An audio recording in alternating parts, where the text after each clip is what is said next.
Hey, how's it going? Josh here from Books by Josh, and this is episode number 63 of the Books by Josh audio immersion. This episode is titled How to Market the Product. It's the continuation of episode 60 and 61, so let's get started. If you listen to those episodes, you already know if you should have a product, how to make the product. So now, how to market the product. This is the most important step because without this, you're not going to make money. Why do I say that? Well, you can't just expect your product to sell on the shelf or online shelf or online store or traditional brick and mortar itself, can you? Nobody knows who you are. Nobody knows who I am. So now that's why you have to learn how to market. So let's get started. What do I mean by market? Advertise. Pitch your product. Let more people hear about your product. And there's different ways to do this. Traditionally, business will have flyers back in the day, and people would stick them on cars, take out ads in newspapers, and tell everybody about it on local radio. But guess what? This is 2020. Almost none of that will work today. It might get you one or two sales, but it's not the right way to do things. In the early 2000s, you would do Google AdWords, and that worked because nobody knew about it. And guess what? You can still do that. Of course, cost per click now is a lot more than it was back then, but that can definitely help you market yourself. And then in the mid 2010s, Facebook ads hit a new high. And a company named Wish took advantage of this, and they're a highly known company that sells bad quality products. But they bought a crap load of Facebook ads, and now they are who they are. But guess what? These are all great, but I'm going to put it into realistic terms. By giving you an example, I actually told someone last week what to do because they have a family member who has a product and they asked me for advice. So let's get started.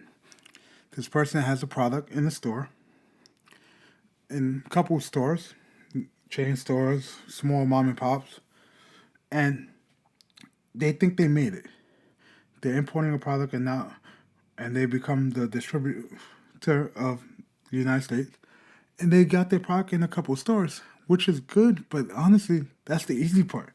Why do I say that? Because to get your product in stores takes some work, but it's not really the end goal because all you would do is just say, hey, let's do this on consignment. You take 10 of these products, they're $10 each is what I'm charging you, and if you don't sell them, I'll take them back. And you won't have to pay a dime, but if you do sell them, you have to pay me when I come back. And then you can decide the price you want to sell it for. The markup is usually $20. We sell them on our shop, something like that. And then it's up to the shop owner to put a price on it. But if they sell for 20, they make money. They double whatever they put. So there's 50% markup. And also, if they don't sell it, they don't lose anything because you take it right back. That's why it's easier to get into stores, but it's harder for your product to move. So I gave them an action plan. Okay? I literally told them step-by-step plan on how to make it happen. From my experience with other products and from my knowledge from friends I have that have products and businesses. So let's get started on this plan I gave them. So the first thing I told them to do was to take time out and go to the stores where their product is being carried and to take notes and sit there and give out free samples to bring their own because it's a consumable product. They can give out samples because nobody's going to pick that off the shelf because it's new. Maybe once in the blue somebody say, hey, I'll try this out. But you go to the store and you actually set up a little table if there's space or whatever, and you answer questions about the product and you try to move your product. Of course, you have to clear with the shop owner, but if you sell more products there for him, they're going to be happy. Back when I worked in cell phones, I had other vendors come into my stores and sit there and try to pitch their product. Samsung rep, BlackBerry, HTC, LG, Motorola, all these reps will come to the store and pitch the benefits of their products over the competition. Also, that's not the main reason for going to the store. The main reason for going to the store is analytics. You need to be able to track your numbers to be able to grow your numbers. And what does analytics have to do with this? Well, hear me out. You want to have a list of all the locations your product is being sold at. And then what you want to do is this. You want to write down the prices each product is listed for in each store, because it depends on the store owner, the price. Because you just charge them wholesale and their retail is up to them. And from that, you also want to write down what products is it located next to, the position on the shelves, stuff like that. I learned that from Sam Walton, his book Made in America, because the way customers see things changes the way they buy things. So you want to take all that information down, and also you want to write down the amount of sales per store, per week, monthly, daily, whatever. But you need to have actual hard numbers, because if you don't, and you just let it sit there, you won't know why this product in this store is selling $500 a month, whereas the same product in store 2 sells $100, and the product in store 3 only sells $20. So once you identify certain factors, you can say when you go to stores that aren't selling as much, say, hey, by the way, I found out that our product is moving a lot better by doing this, that, and the third. And it's actually better for when you're expanding into more stores, because you can tell them, hey, this is a hot product if it's set up this way. You don't have to do it, but I'm just letting you know, I seen an increase of sale 500% by just doing this. And the store owner will thank you for telling them that, because they can learn to market it that way. So after you do that, what do you do now? Well, that's not it, because you're still not marketing. You're learning your analytics. So now we get to the marketing part. I already said about the samples. Since it's a consumable product, you will go to a place that sells these consumable products in the open. So let's say you're selling organic honey and you're in supermarkets and stores. Where would you go? Farmer's market. But nobody's going to know you're in the farmer's market. So once again, samples. But here's the thing. You go there, you set up a stall. You can get free samples, of course. That's part of advertising costs, and it's a tax write-off if you have an LLC, C Corp, S Corp, or sole proprietorship. But listen to this. What you need to do, and most people don't, is to talk to the other farmer market shop owners. Why do I say this? Because you need to network. And by networking, you get to build relationships with certain people who might be able to help you later on. And a great example of this is my personal situation, where I had a customer of mine who I kept up relations and everything. And by networking with him to see what he does for a living and everything, I actually built up a relationship that allowed me to branch out and do more in my career and outside of my career to earn an income. So that's the thing. You want to network with these owners because they know other business owners. And especially if they're in the same field as yourself, they can get you into the shop. So if you have a consumable product like a juice, honey, whatever, you can network with these people and say, hey, this is my product. I'm new to this area. What can you tell me about this farmer's market? Just more chit chat. You don't want to hook right away. You don't want to ask. You want to give. Tell them about yourself. Become friendly. After 2 or 3 times, they'll be like, hey, I've seen you around here all the time. We always chat, this, that, and the third. I was wondering, my friend owns this supermarket over here, a small one. Would you be willing to put your product there? And that's what you can do. That's how you build word of mouth. But we're going to take it a step further now. We're going to talk about word of mouth, but by using social media. So social media is amazing. If you look at, like I said, Wish was built based on Facebook ads. And you can use social media to build your presence. And with a product, what you can do is free samples, of course. And you can have people try it out and say, hey, by the way, if you like, can you take a picture with this and post on your social media and tag me? And if it's pictures, you do Instagram and, of course, videos also. And guess what?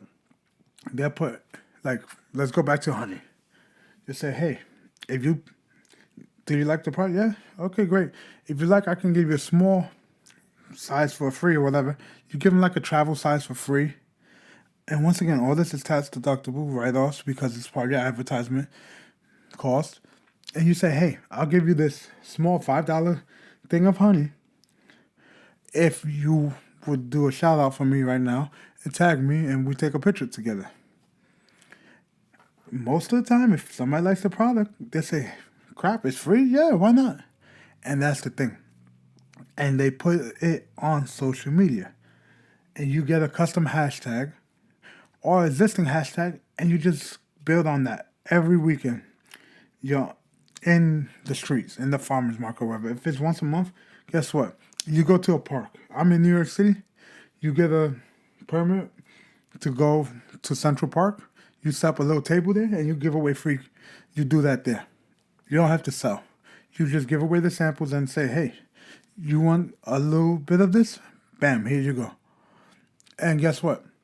You tell them, hey, I'm not selling it right now here in the thing because I don't have a vendor license. But guess what? We're in this store or that store, this supermarket. You can find us here, online, whatever. And you build traffic to that store. And guess what? It's not done with social media. So while they're giving you shout outs and everything, you can go in on your own, on your social media thing, because they're tagging you and putting your hashtag and say, hey, by the way, if you're in this area, if you're in the Lower East Side, you can find our product at this location. Boom. It's building the following that way. And people can go to that location. Hey, let me know how you like the product if you at the store. Let's try to sell out, blah, blah, blah. You know, you do little things like that. And the social media will start snowballing. And you'll build a want. Because the whole thing is right now not to sell when you're building the brand. It's going to sell on its own and by the tricks I showed you in the beginning with the analytics, working it that way. But once you have that going, you need the brand. The brand needs to sell it on its own. Because you think about it, everybody knows Coca-Cola, everybody knows Nike, everybody knows Apple, everybody knows Samsung. But they don't know you or your product or your story. So you want to sell the brand. And you want to create this need. Because the product has to answer a need. Hey, this honey is good for you. It's less sweet than normal honeys, so it doesn't affect your sugar. Something like that. I don't know honey. I'm here telling you guys a good practice. But I'm using the honey as an example. But the thing is, you build that need. And after a while, from the social media following, you can reach out to influencers if you want that have like YouTube, TikTok, big influencers and say, hey, or not the big influencers if you have money, hey, would you mind trying out my product? I can give you a 1 month supply for a review. And it's your honest review, something like that, you understand? And that's how you build it. And then the main thing is, so before, if you want to do the influencers, you can. If you don't, you don't have to. But then what you really want to have is that brand backing of social media, that you're known, that people are talking about you. People on their blogs are writing about you. Once you're known, you don't have to be well known. Once you have a small enough following that you're recognizable by certain people in the healthcare community for healthy eating or whatever your niche is, once you're recognizable, you could then go to prospective clients and say, hey, you want to carry my product? This is the product. Look at my following. Do you want to work with me? And guess what? You no longer have to do consignment deals because your brand can stand on its own a bit. So it's no longer a baby that can't crawl or walk or run. It's starting to crawl because now you can sell your product based on the name and the merit of the following and from what everybody is saying on social media. And that's worth something. 10 years ago, that's not worth jack. But now, you can go to approach a supermarket, if it's the honey, a bigger one, and say, hey, I know you're a slightly bigger supermarket. I want you to carry my product. This is the wholesale, and this is what everybody sells it for. Do you want to carry it? You make up a deal, and there you go. And then it just keeps working. As long as you work it, it'll snowball. So let's say you're not in foods, right? So that's a great for products like that. Let's say your product is a service. What do I mean? How's a service a product? Well, if you put a price tag on it, it's a product, even if it's free. So let's say you do online marketing for companies, you do advertising, whatever, right?